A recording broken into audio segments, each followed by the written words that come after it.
moves past apportioning blame to actually saying, how can we deal with this? Different parties have different ideas of whose fault it is, but in my estimation, it's everyone's fault. It's the fact that we do not have the right legislation. It's the fact that private sector companies wait to be told the right things to do when they should know what the right thing to do is.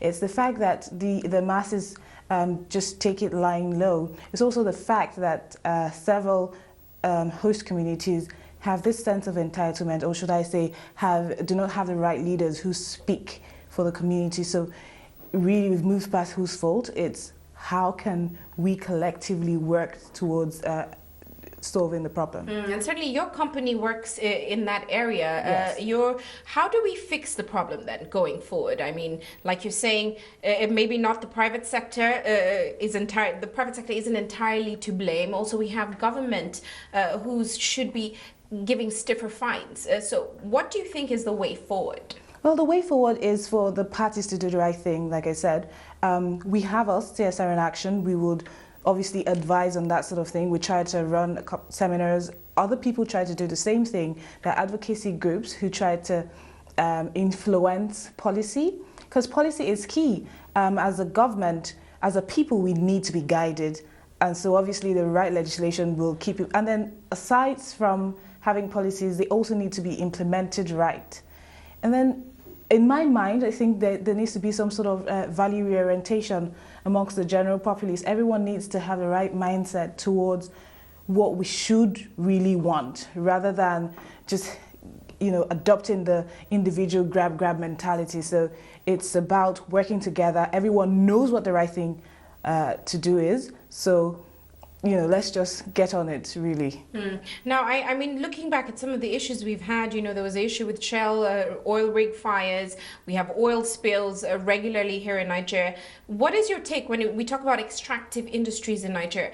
Looking at huge multinational companies like that, like Shell, for example, are there stiff enough fines put in place right now, do you think, to deal with the sort of mess-ups we get from these extractive industries? No, they're not enough. And then the ones that we do have are not properly implemented. In the Western world, you have the Foreign Corrupt Practices Act, which indicts even across borders. But then we don't have that here. We don't have those sort of stiff legislation that would deter people from actually doing the wrong thing. So that is an issue that we need to resolve.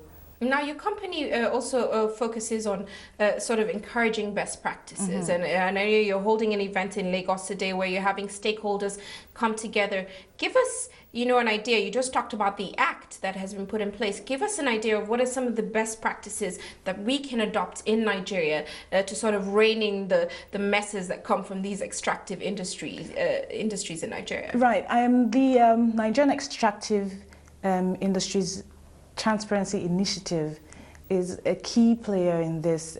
If only companies would register or adhere to the tenets of the initiative, then we would not have issues, because they need to be more transparent in the way that they do work. And then there are other ways that this can be approached to.